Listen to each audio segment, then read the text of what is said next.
Well, welcome to the New Look Winning Ways show, which is more of a seamless talking heads type show. And we've got lots of added visuals, so it should be fun. We're just starting, and we're trying our way around a whole new sort of format and typo for the show. And looking forward to seeing Warren Kennedy. He's going to be our guest in studio, and we're going to be chatting to him about the fantastic week that he's had. He rode the jackpot at Durbanville on Tuesday, and then he rode 5 winners at Turfentine, and he's just had a fantastic season. And he's chasing the championship, so it should be fun chatting to him. Yeah, he's running like a demon. Very good rider, well balanced, well placed, top of the confidence tree. He's going to be, if he stays sound, he's going to be a big threat to win the championship. Well, it would be great to see. But let's kick off with the sports, and we're going to chat a rugby. Let's start with the Rugby World Cup. That's up this weekend. Starts. There we are, New Zealand, South Africa. They play on Saturday. Saturday we play New Zealand, but the World Cup opens on Friday. The opening's at 11 o'clock, and then 12 o'clock, I think Japan play Russia as the first game. Okay. Because the hosts always play the first game. Yeah. So Japan play Russia. So it's going to be fun, the World Cup. It'd be great. You still think New Zealand? Hard to back against him, but things are getting tighter. South Africa are getting better, and a few of those English teams, or England, are getting better. I still think it's tough, but if I was stuck in a corner, I'd go New Zealand. What about Jan? England. Okay, well, there you go. His wife says England, and she's a much better judge than him. Let's go and see what happened. The great result of the weekend was Manchester City got beaten up by the Canaries. Wasn't that different class? It was a hell of a game, Jim. You know, they were flatter than normal. They created a lot of possession in that, but so did the other team. Other team played well, and it shows they've got a very good boss, I think Daniel Farke, and he gets them playing. Even Pookie has got so many guards, the guy from Finland. The second goal, he could easily have had a shot, and he rolled it to his mate who tucked it in that 2-0 up. He got one roll back to him to get the third goal. And City struggled after that. Just shows that there's a lot to come this year, Jim, a lot to come in this league. Well, the first 2 games that they played, Norwich, I really was impressed with them. And they seemed to lose their way. Liverpool away first time out, they played well. Yeah, what's interesting is that they say Laporte is the difference for City. He's missing him. Stones is coming back from injury. Otamendi, for me, hasn't got it. He was caught on the ball for the third goal. You know, I'm not a big Otamendi fan, but they'll be looking at it. They'll be looking at it. They've got depth. They can pull Rodrigo back. They've got people, you know. But they're a great side. They've won defeat. You can't throw them under the bus. You still think they'll win the league? Yeah, yes. Oh, yes. Okay, well, they're you're 5 wrong. behind Liverpool. Liverpool will win the league, I'm telling you. Again, I'm telling you. But your team? Played well first half and just cruised second half. They were way better than Crystal Palace. They always seem to beat them. And our defense, Belgium wall at the back was very strong, so that helped us a lot. My team? You know, there is an enigma if there ever was. I thought the best bet on the card was 9.5 to 10 Arsenal going to Watford, who scunged 1 point in 4 games. They go 2-0 up. Aubameyang gets 2 goals. They're looking completely in control. The second half comes out. It's like they've been sedated. You know, missing Aubameyang, missing Pepe. Oh God, what that Greek guy did to give that pass to get them 2-1, and they give away penalties willy nilly. They really do. They've got a shocking defence. Feel sorry for Leno behind them, but they are really murder at the back, and they fly into tackles where they shouldn't. You know, pulling Salah's jersey a few weeks back by David Luiz. No, Arsenal, great attack. But sadly, if they don't bite the back, they'll be top 6 at best. At best. Okay, we'll move on to the golf. And we saw Rory McIlroy get the Player of the Year. And this is an honour voted by the rest of the PGA players. So they made him the Player of the Year. He's made so many top 10 finishes. He's just been outstanding. I think from when he won majors by Street, he's a little off that. Yeah. Maybe the rest of the field have tightened up.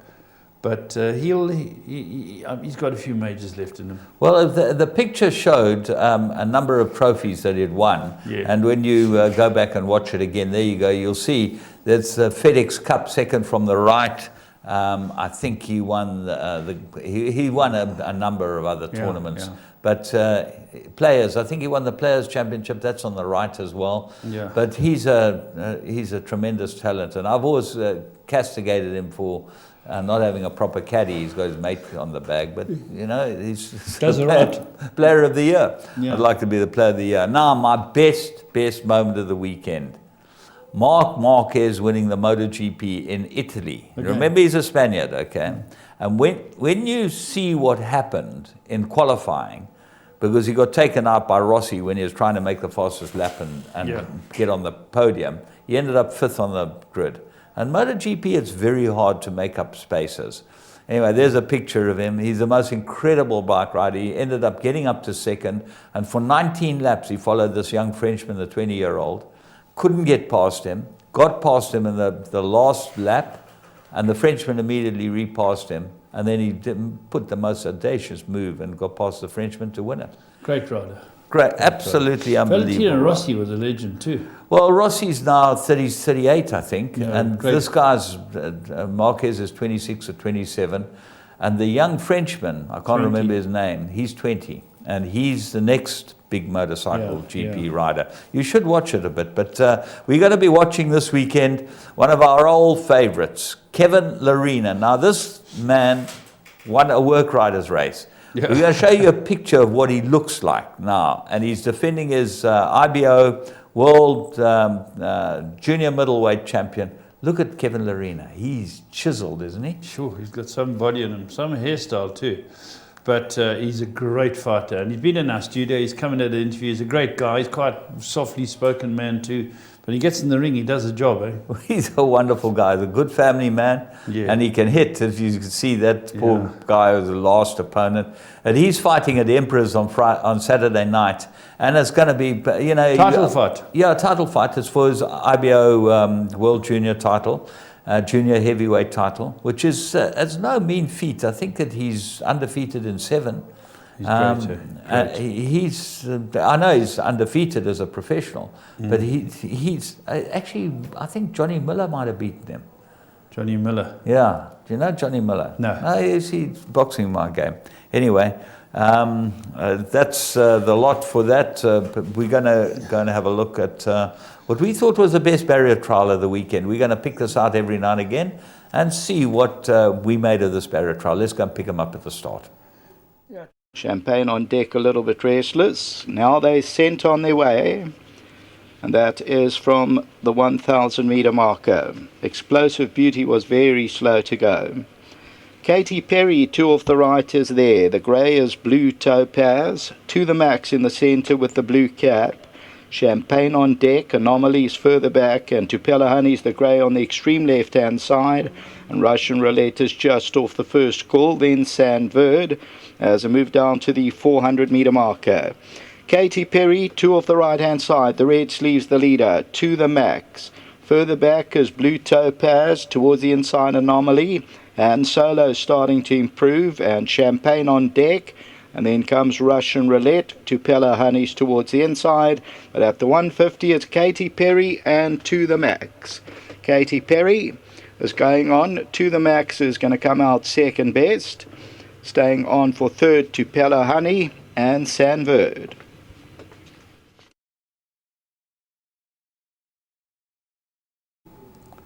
Right, well, that's our first look at a barrier trial. And Katy Perry, the Argentine-bred Orpin, owned by the Werners, looked like very useful. Beautiful filly, and Orpin's thrown a lot of Group 1 winners in this country. And I know he goes out and buys 2 or 3 a year, does Justin, for Lawrence Werners. For Lawrence and his son. Yeah.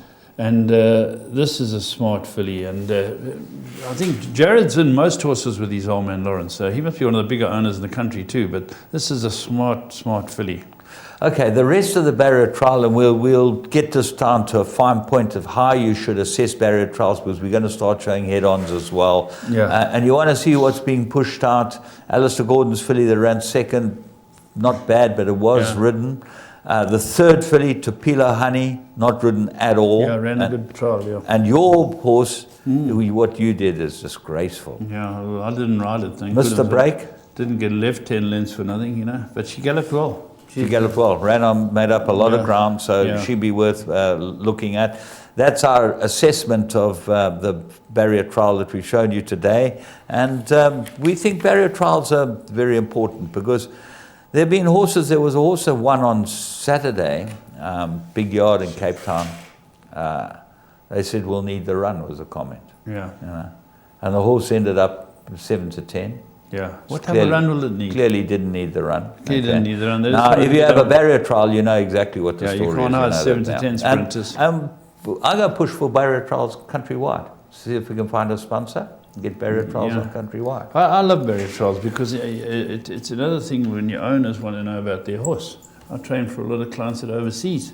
And I say, we barrier trial this, you can have a look. And at least the owner knows where his horse is at that stage. Don't say, no, he's doing well, he's coming along, I like his work. You can say, there's so many comments you can make, but once it's out there in front of you, you know, the talking stops. Exactly. Well, the point is exactly as what happened with your horses, get left 10 lengths, and then gets beaten 8 lengths, 5 lengths. Okay. 5, yeah. That shows that the barrier trial is not too bad, but you've got to then take it into context and see where you want to put these horses. I know some of these will be running hot favourite on Sunday in a 1200 metre. Yeah. I watched his barrier trial. I didn't think it would go a yard over 5. I said to him, the Interbet podcast. 2 for T, I think it was, the twice over. I spoke to Dennis Dreyer after the race. Yeah. I said, Den, I thought this horse would win, you know, and he said, so did I. I really thought you'd be hard to beat, but I was concerned because I've been in Canada. He went to Vancouver. He's going to check on his sons, man. Yeah, he's the groover from Vancouver. His son's the biggest banker in Vancouver. That's right. So he went and saw him and he said he had phoned Stewie up and Stewie said, we've had a lot of rain. This is his final grass gallop. He couldn't have it. And he had said to the owners, he said, we might come up short. She might need it. And the horse was there, and then it just couldn't go on with it. So I'd keep an eye on it. I wouldn't bury it. But as you say, it might be a 5 furlong horse. We're going to not knock it, that's for sure. But if it goes back over 5 next time, you be with it. Yeah. Horses to follow, let's go and see. We picked up a couple that we thought that you should have a close look at. We'll talk through the races. Yeah, this one runs in Gaynor Rupert's colours. And it's Glenn Cotson, who's the trainer. Quickly into the race. And it really wins a good race here. Something goes past it earlier on. And you think it's a horse called Bindi, as James said. And it's sitting in second, quite keen in second here because Sovereign Secret and All About Sophia showing good pace. But this is beautifully placed. And Jim, it's by Karari. And they had bought it. I was listening to the interview after the race, and they said they'd bought it because they liked it. And Cotton said it's had a few niggles, but it's shown them some very good ability. And the way it quickened here, Jim. Yeah, she's out of a Jalad mare. She's bred by Ben Boerter and sold at the sales. Drachenstein bought her. Wonderful to see these big breeders going in and buying fillies that they like and coming away with the spoils like this filly did. This filly quickened up really well. She hasn't been given a hard push yet. He gives her one little left and just says to her, go, and they're just backhanders basically. And here you'll see that's inside the 200. Morne Bernard. We'll see him later on. Morne Bernard in the picture when he was a lighty, but there he is, just easing up one. Yeah, I'd like the runner-up too. The runner-up ran pretty well too. Certainly worth having a close look at. Yeah. But then we're going to go and have a look at the next one. And here we go to Turfentine, another first-time winner. I was very impressed with this horse. It's by Skitz Gizzle. Sean Terry trains it. Let's go and pick it up first race at Turfentine. Yeah, the horse is called Tropic Sun. It runs in Chris Fanico colours, famous silks, and it doesn't know what's happening at the start. Soon out with the white face, head sideways, and it doesn't know whether to roll or what. Now, there's a lot of speed across the track. Secret Dream, Cut Loose, Elusive Fort, and Rasner. There's a whole lot of them, and this horse starts getting into the race. And it shows natural speed. I think it's out of a Captain Al mare. Is that right, Joe? It sure is. I think that Chris probably bred it himself. I think he raced Skitz Gizzle and he raced the Damn Caribbean Dream. So this is very exciting for them. Big white face. You can see it behind the Paul Peter horse, the red and white, now switching in. And when this goes, it goes. You know. And you watched Danielson on this. Elbows close together. Give it a push. And no one hand coming off the reins and going outwards. This horse is just being pushed out. Give it a smack and absolutely doddles in. I really like the way this horse won. I think he's got a big action And I think that he's probably going to get, or she's probably going to get better over a bit more ground. It's a filly at least. Very not a- impressive. yeah, very impressive. Tropic Sun, Yeah. well worth having a look at. And, you know, these horses to follow, we think that you've Yeah. got to, you know, take note of them, put them in a black book. Yeah. Every now and again they come up and they win at good prices. They're useful horses. You know, Gwendolyn, I think that we put that in, and that ran a good third at Yeah. 12 to 1.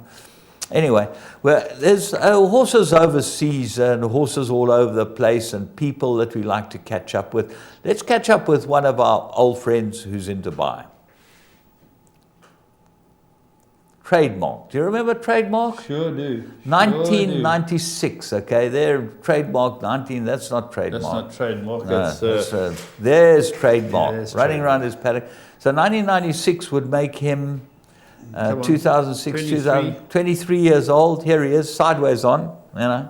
Here he comes, yeah, he's Trademark. got his bandages on. He's beautiful. Look at the bedding. Look at that. How Yeah. well they've looked after this horse. Air conditioning unit. Yeah. And we're moving, we're getting there. We're getting there. As Out he it, comes, as it Trademark. straightens up, the horse can walk out. Yeah, well, there you are. There he goes. Look how fat and healthy and happy he is at the age of 23 years old. And he's in Dubai, looked after by Heather and her team at the... Yeah, but it just is just showing the setup, James. We saw a trademark popping around there, but this is the paddocks. These are the paddocks, I should say, that they're going into every single day. Note the shade as well, Jim. It's a the wonderful shade, and they've got a fan which sprays Yeah. on them, and there he is, settled in beautifully.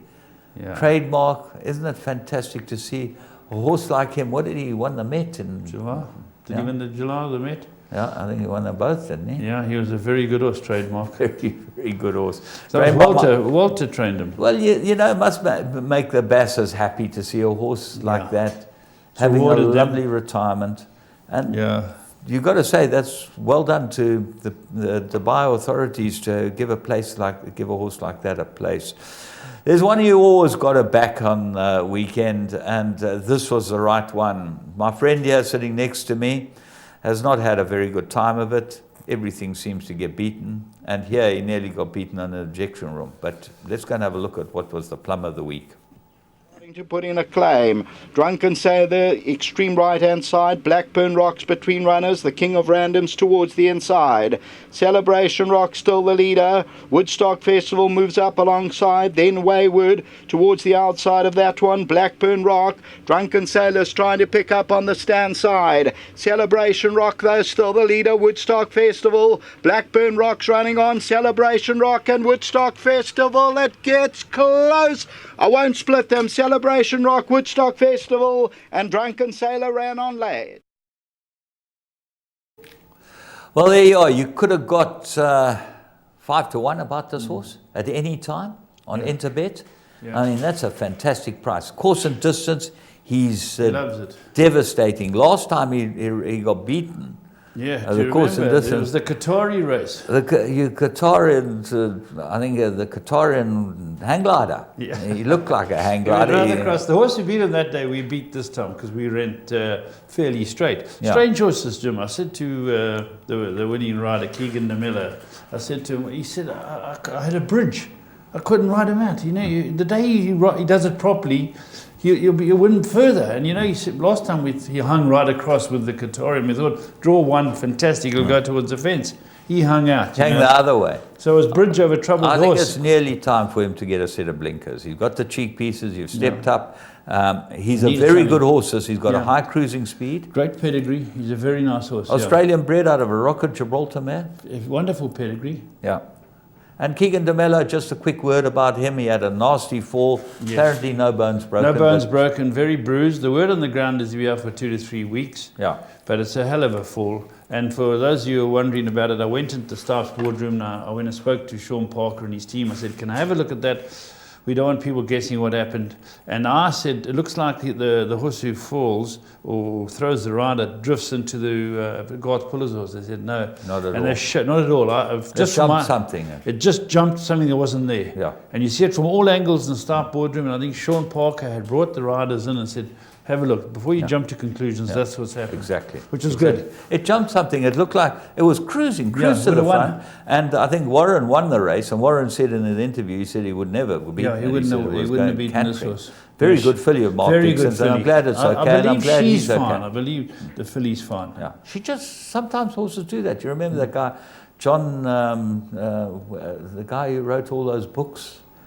Oh, yes, you're talking about on the horse that jumped in. Dick Francis. Dick Francis. Yeah, you know what happened there? It was home. Yeah.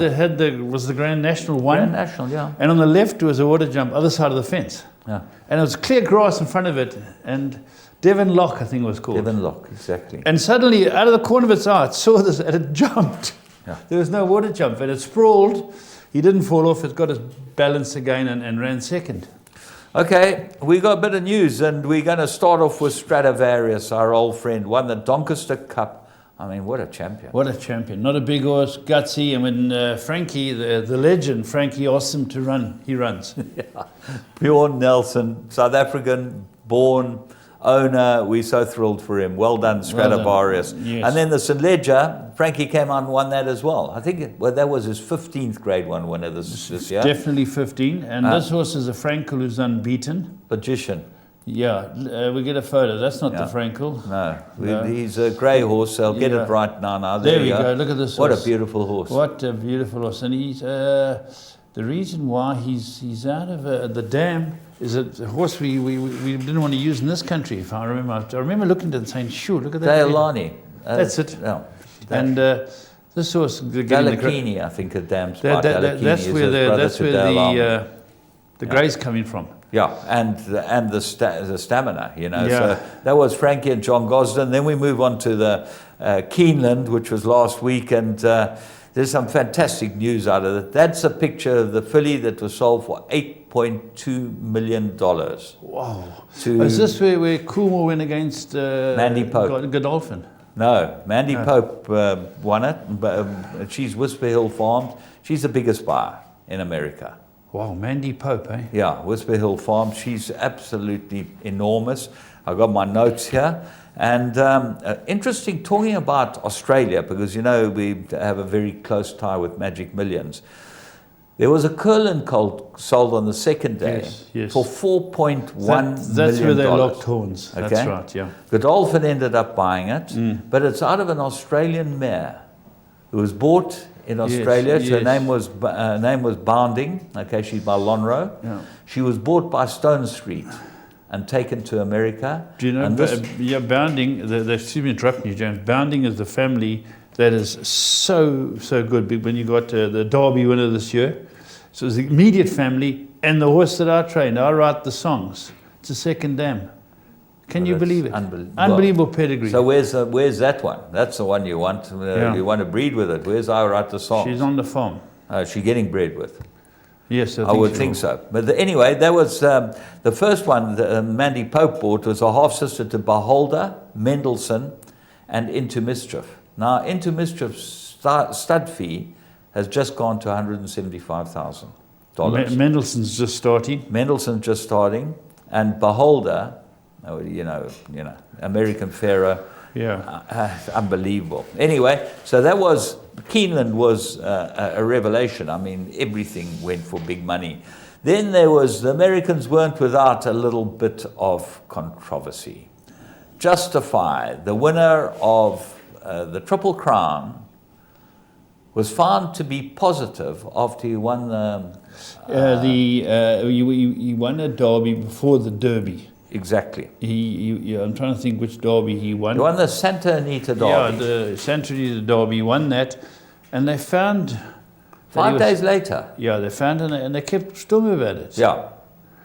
And it's only come to light recently, James. How does that happen? A chap called Joe Drape, who's a writer for one of the big newspapers, he cottoned onto the story because what happened was that the California Horse Racing Board, okay, didn't do anything about it. The finding was 300 milliliters 300 nanograms per milliliter, okay, which is, I got done for 160 nanograms per milliliter in caffeine. Okay, so you can see where the finding is. they say it's higher than you'd find in Jimson Weed. Okay. But what happened was that the horse earned the points by winning the Santa Anita Derby to get into the Kentucky Derby. Yeah. If he was disqualified, he wouldn't have gone into the Kentucky Derby. We know what's history, what happened is history. Baffert's now on record as saying, well, you know that it was contamination, this and the other. It brings a whole Cloud. issue to the table as to, treatment for some and other treatment for others. I think that's the biggest I problem. don't think we've heard the end of it, James. Yeah, well, certainly not. Anyway, that's a big black mark hanging over the California Horse Racing Board. The other sad news of the week was Crystal Ocean. That's Great him, horse. Great horse. retired, gone, and he was the highest rated horse this year in the world. Yeah. So he's not going to be running in the Arc or any of those races. We're going to leave it to Enable and all those others. And Star Catcher will be running in the Arc. I'm sure she's won the Prix Vermeil. She was a filly Frankie and Gosden trained, and for Anthony Oppenheimer. Okay. Went to the front. She went right around the field. She was going too slow for them. And he just couldn't hold her. Frankie Yeah. could not hold her. If you watch the race, and we're lucky enough to watch these races on Teletrack. Fantastic. Yeah. James, did you watch a horse called Pina Tuba? Pinatuba. Oh, that one. Group 1, it's named after Vincent O'Brien. O'Brien, yeah. It's a And national stakes. this is an unbeaten horse trained by 7 Charlie Appleby by Shamadol. Yeah. Won by 9 lengths. Favorite Wow. for the Guineas. Never came off the bit. Yeah. No, yeah. Pina Funny enough, Tuba. another Chamadol that's sitting in France is the other one that is unbeaten. I think Andre Farb's got it. Sure. And that's the other horse for the Guineas. Shamadol's big, eh? Ooh. Finishing off, Magical, won the Irish Champion Stakes. You know, halfway. Fly the Flag, what's it? Who's Flying the Flag, Yeah, that's that's Rhododendron, that's a family. Magical keeps on going. Did you watch that race, James? I went and watched that race again because someone told me to watch it. Magical wins a great race, but it's not a big field. Rasheen Murphy is riding Deirdre, I think, for the Japanese. For the Japanese, yeah. And he gets caught in a pocket. Yeah. And the race is over. He gets out to where he should have. He had plenty of time to get out earlier. It was going 3-1. It ran fourth. That horse can run. She's a Whoa. very, very good filly. Yeah. Old Persian won the Northern Dancer Stakes in Canada Okay. just to make a really wonderful weekend for Charlie Appleby and his team because they won with this Pinatuba. I mean, he's just Sure, looks he's like a racehorse. star of the future. We got the South African polo team. They ended up playing in an international against Australia and New Zealand, and let's hope that the results the same this weekend. A couple of those boys I knew, Davy Ellis, I think, is one of them, the little blonde guy on the right, and the Van Reenen. I don't really know many of them, but I think that I knew Davy Evans' family. How good is our team? Very well. Very good. They beat the New Zealanders. The New Zealanders get very well mounted. Are the here. RG still the best? Oh yeah, by miles. There's actually no one that close to them. No one close to them. But well done to them, and hopefully that's the forerunner for the World Cup, which starts this weekend. We hope you've had a good show, and we hope you've enjoyed yourself. Hope you enjoy Kennedy. Until next week, we are looking forward to seeing what Warren's got to say. Hi, our guest today is Warren Kennedy, a rider who certainly has been making headlines lately and a guy who's chasing the title. Warren, thanks very much for coming in. Yeah, Mr. F, thanks for having me. Yeah, it comes at an interesting time for you where your career has gone the full 360 and things, or was it 180, and things are going very well. Now I want to start you off with your apprenticeship. I did see the apprenticeship photo or the academy photo that you sent us with Viper and Dave Cavey and Mark Healy and that. And we've got the photo. We want to run through some of the faces who were there with you. And there's some talented riders. One or two I couldn't remember, but I hope you can clarify that. And here, if we get this photo a little bigger or a little more in the middle of the screen. Okay, here we are. Fantastic. Now, I'm going to try and work with you from the front row across, and you can help me out. On the right is John Panis. Correct. Zahn Thompson. Yes. Bernard Faderb. Yes. I've forgotten the Scarp's name. Lucas Besta. Lucas. My name is Lucas. I live on the That's second it. floor. Then going back the other side, just before Dave Cavey, that is from the academy, Nicky Roebuck. Nicky Roebuck. I don't know the guy next to him. Lumumba Mofokeng. Is that the one, eh? Yes. Then you got Rocky Agrella. Can't miss him. Who's the blonde lad next to him? Francois Jacobs. Oh, yes, of course. And there's Chrissy Taylor Yep. and yourself. Yes. Clean cut little man. Had hair those days. Okay, and then let's move on. Dave Cavey is the riding master. That's Danielle McCready. Correct, yes. And that's the... Genevieve Michel. Michelle, yeah. Yeah. Then next it's got me. Monet Venard. Oh, yes, Vinay. He's got a son riding now. And is Yes. that Gift Funeka? That's Gift for Neka, yes. And then we got Sean Terry's assistant, Lorenzo. Karim. Lorenzo. And then to the top row, it's Mike Keeley. Who's the man behind Mike Keeley, the tall guy with the shades? Must be a Actually, teacher. I actually do not know. I don't know either. Mike Keeley was the headmaster. Someone's photobombing it. Yeah. Yeah, there's a guy photobombing Yes. it, yeah. And then next to him is, who is that? Grant Burr, yes. Grant Burr, yes. Then this is the late Benny Norton. Benny Norton, who got electrocuted. A lovely guy, was doing very well. Yes. Started his career in fine style. Next to him, I don't know. That's Calvin Jupp. Oh, yes, we like that. That's Kelly Jupp. That's Ryan Roberts. Yes. That's a presenter in PE. Nadine Rapson. And that's Sean Cormack's wife. Yes, Chantal. Yes. Chantel, that's right. And then that's Vince Curtis's wife. I don't know the lady with the blazer in front of Vince Curtis' wife. She's got the white tracksuit. She was our matron. Okay. For the life of me, I can't remember her name. Okay, photobombing. And right on the back on the left, that lady. Mrs. Clements. Okay, the bells are saying Clements. And then Vince Curtis, Yeah. Viper in the back. There he Yep. goes in the back. So these guys, some of them have done really well for themselves. eh? Yes. Do you keep in touch with most of them?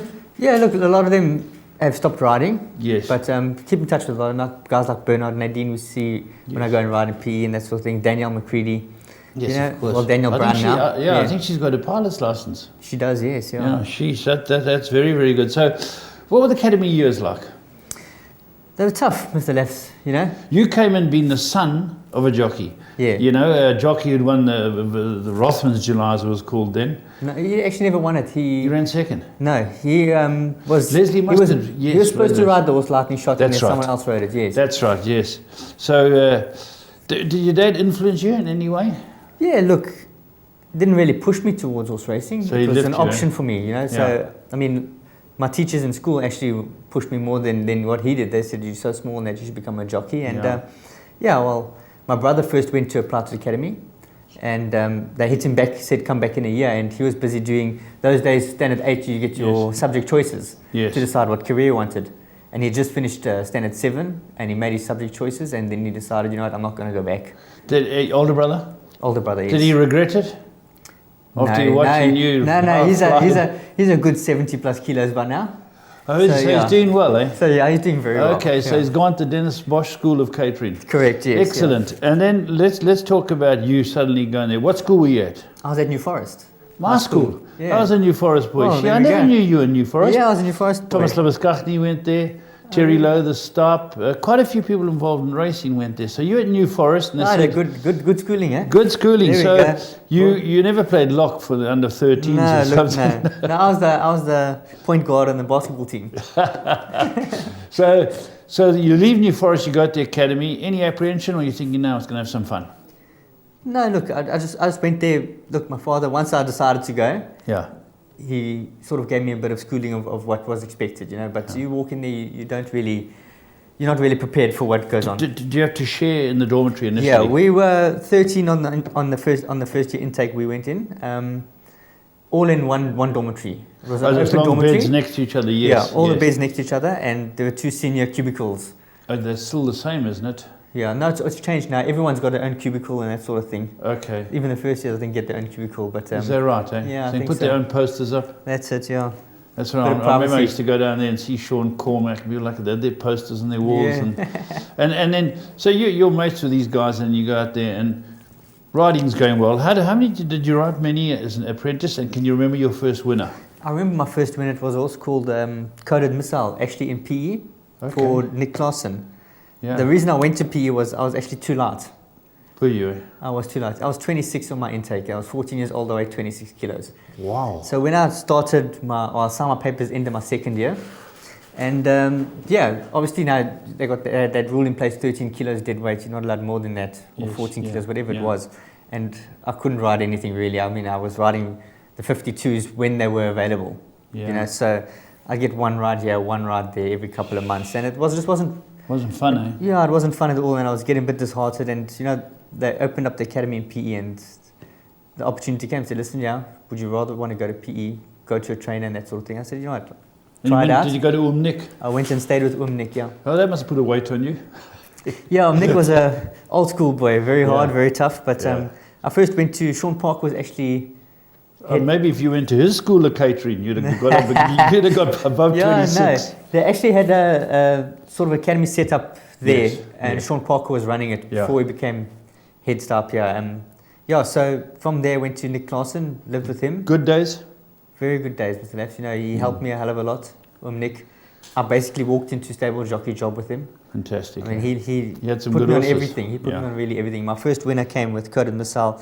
It was actually a listed race where we couldn't claim. And Carl Hewitson actually got off the horse. That's Lyle's old man? Yes, and Nick put me on it as an apprentice. And Yeah. I ended up beating, I think it was Double Your Money for, I think Mark Khan was riding it and Gavin Smith trained it. Okay. And yeah, that was my first winner. That horse went on to win 12 Yeah, races Coded yeah. Missile. So Before they put his- you on a namer.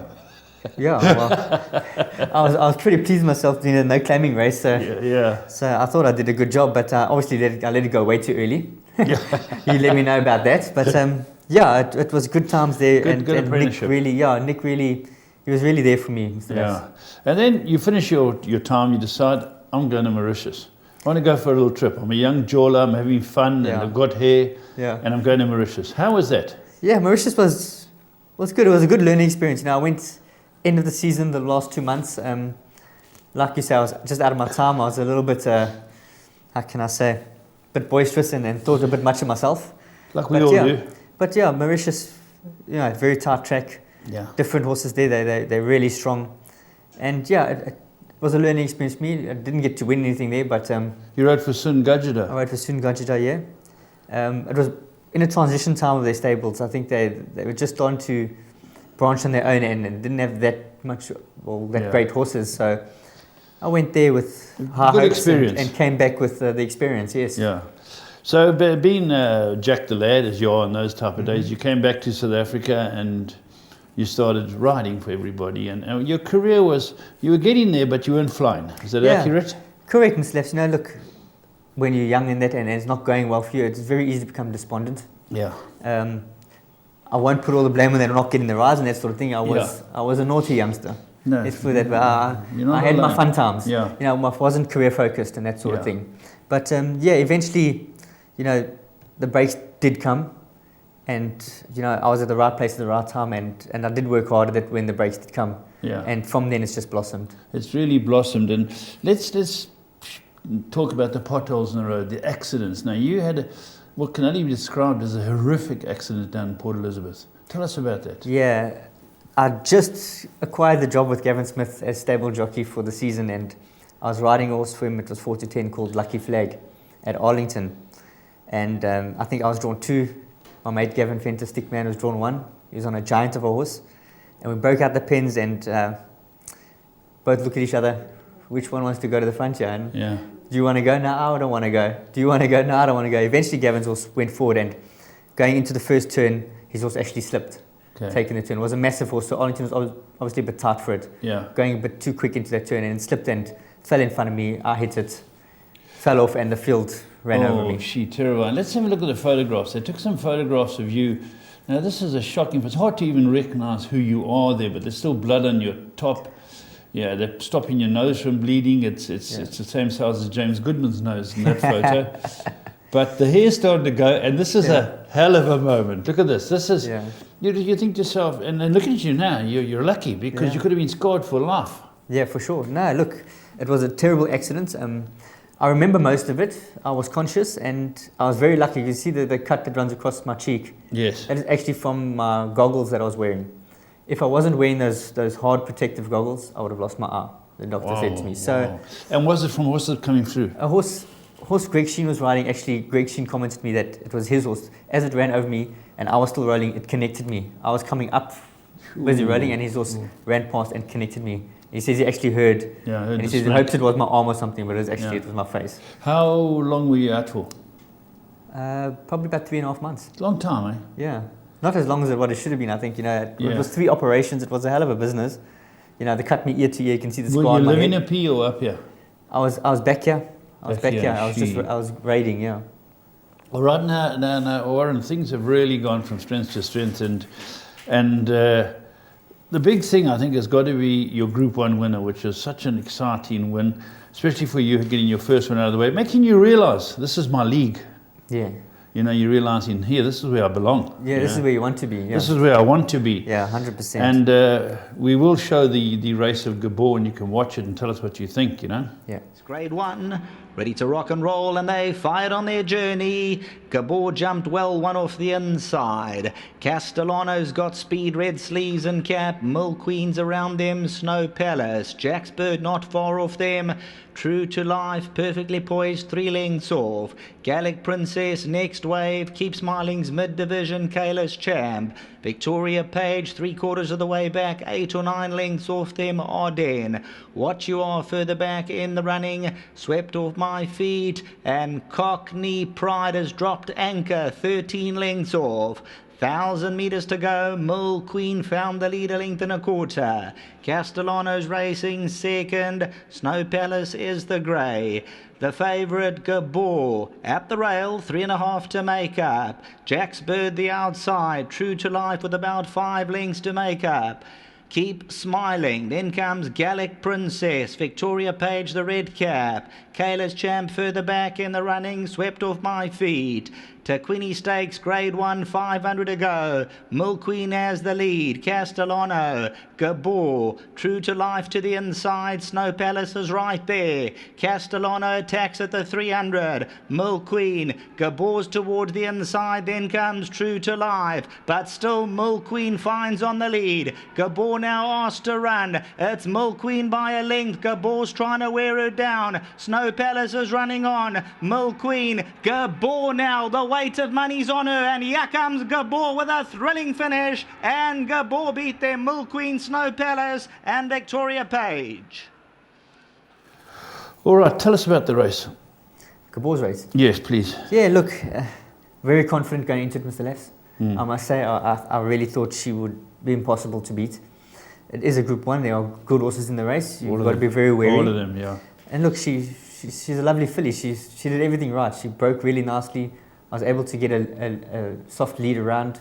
Yeah. I think it was also Niven Hazen was leading. Gavin That's right. Gavin Larina came and sat second on Cotson's horse, and I was third on the fence. I was in a beautiful spot.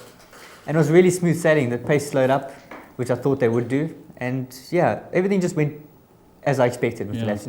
I see she pulled the shoe. I did the interview of the race. Yeah, look, she was lucky. She grabbed both yeah, shoes. Yeah, she pulled the shoe and she spread another shoe. Look, That's right. I think going through about the 700, I think Anton Marcus steadies his horse. I think maybe he might have clipped her and pulled that shoe. I'm not 100% sure where it would have been lost, but yeah, it could have happened there. That could have cost her the race. These small things can cost horse. Yeah, I think it was a Ferrari horse that was out in front. That kept running. That's a smart horse. It was a David Nivenhuizen's. Yeah, David Nivenhuizen's. Smart horse too. Yeah, very smart. It's quickened really well. Yeah. And I could have panicked and thought, what, but I knew what I had under me. And when you're riding with a lot of confidence, you give your horse that sort of confidence flows into the horse, and you just trust in your horse. And I knew she's going to make it up. Yeah. It's just a matter of when she was going to get there. And when she got there, she started to pull away towards the end. Yeah, she's very, very good. And Gavin Vanzel's been very good to you. Yeah, look, he's been also a blessing. He's been very hard on me. It hasn't been easy. The ex-jock, you see. Yeah, they're very hard to ride for.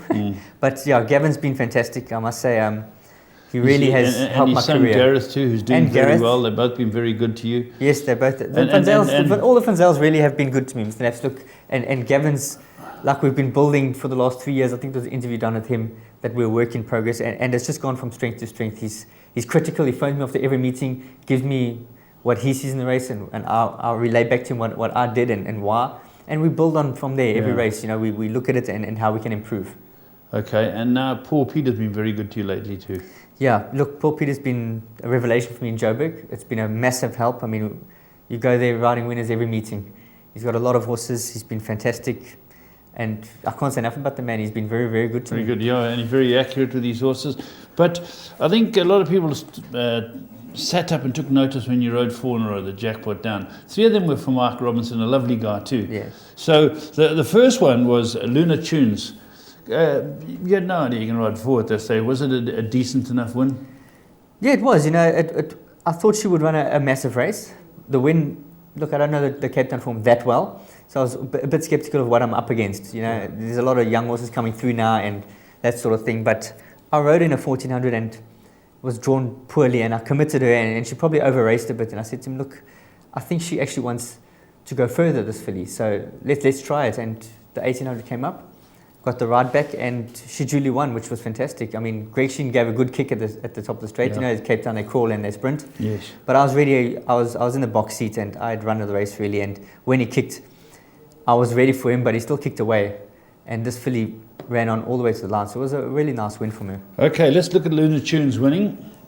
That up on the far side, White Lace is improving position, but looping them 3 deep on the turn. Still at the back of the field is Bold Diva, and 6 lengths would cover them. Midway round the turn, they have 800 metres left to go. Meningi and Daba out in front, the leader from Orion Express at the 1 girth on the far side. They being followed then by Whiskey Tango's in third. White Lace still travels deep on the outside of runners. Back towards their inside, we got Luna Tunes as they straight up now and head for home, and they have just on 600 metres left to go. Meningi and Daba is out on the lead. White Lace came wide up on the outside. Now Luna Tunes sets out after the leader. Back towards the inside, Whiskey Tango is trying to get into it. But Meningi and Daba still rolls in front as they come to the final 300. Luna Tunes up on the outside and White Lace is deeper out. Luna Tunes coming home strongly in the centre of the course. Meningi and Daba's back towards the inside.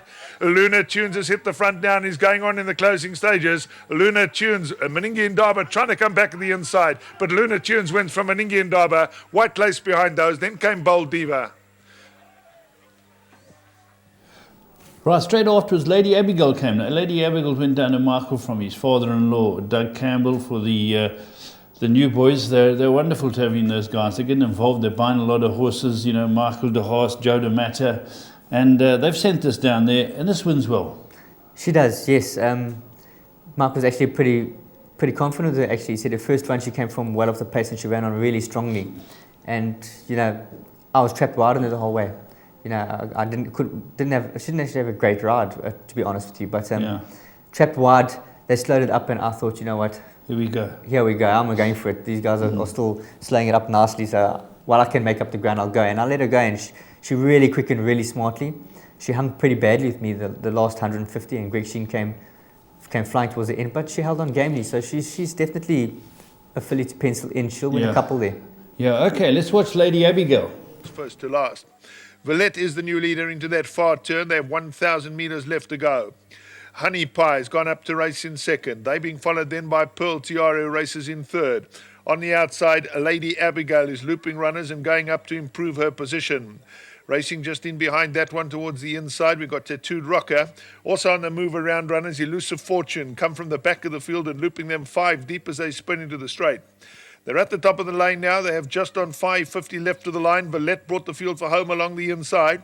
Honey Pie, the first one to move in and challenge. Deeper out in the track then, Lady Abigail is also there. And Elusive Fortune just in behind the leading group as they race down towards the final 400 metres. Lady Abigail comes forward to pick it up in the centre of the course. Back towards the inside, Elusive Fortune is trying hard. She still has 2 lengths to make up. Lady Abigail has a useful lead up the outside. Elusive Fortune has taken off in the closing stages. Lady Abigail might last long enough. Lady Abigail, I think, lasted long enough from Elusive Fortune. They were followed by Honey Pie back in third. Right, we're back. Then was it Secret Depths was the third one? Yeah, this was the one we're most confident on, to be honest. Yeah. Look, there was a horse of Snace in there that had, I think, beaten this filly before. And but drawn 1. I had run in the race again, Mr. Lefts, and everything just went right for me. Gaps open at the right time, down the inside. She quickened really smartly. She actually hit the front end and didn't really go on with it. That's why they got very close to her. I think if she really kicked down and went on with it, she wins at a length going away. But it was a good win nonetheless. Okay, let's have a look at this one. Secret Depths. Miss Plumcake races just in behind that, and she'd be 4 lengths off this leader. Into the Limelight races just in behind that one, followed then by Sleeping Single and Talita Borealis, content to bide her time at the back of the field. They start to take the angle for home. They have just over 600 metres left to run. There's no change in the order, with Midnight Moonlight bringing the field off that false rail. On the outside, Water Spirit is racing back in second. Towards their inside, Secret Depths goes for a rails run. Sleeping Single is hooked to the outside. She has about 4 to make up as they inside the final 400.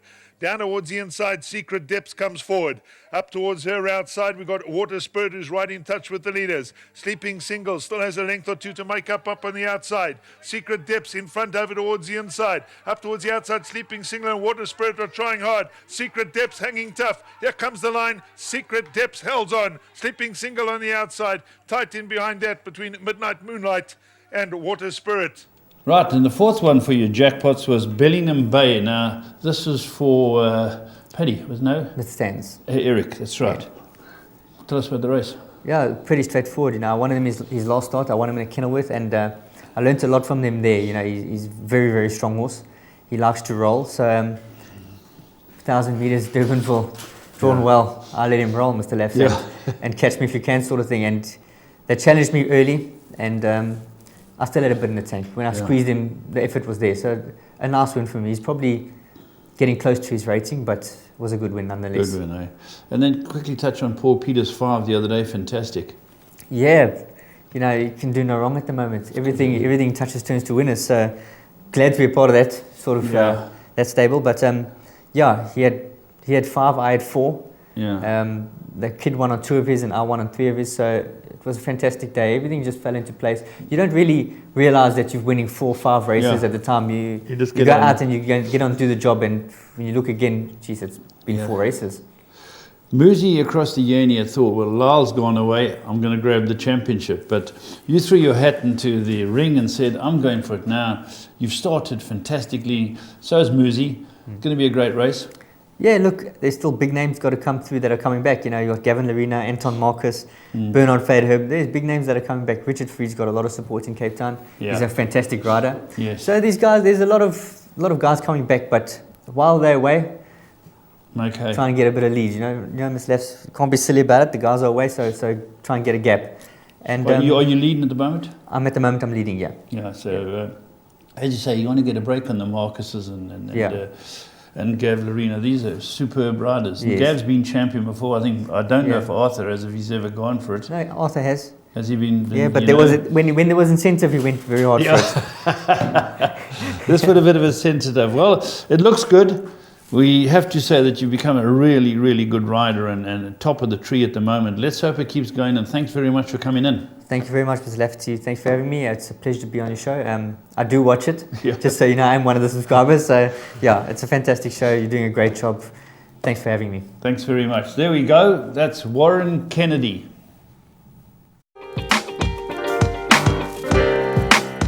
Hi, I'm Gary Peel, one of the co-founders and executive directors of Interbet. Interbet are the pioneers of online betting in South Africa, having started way back in the year 2000.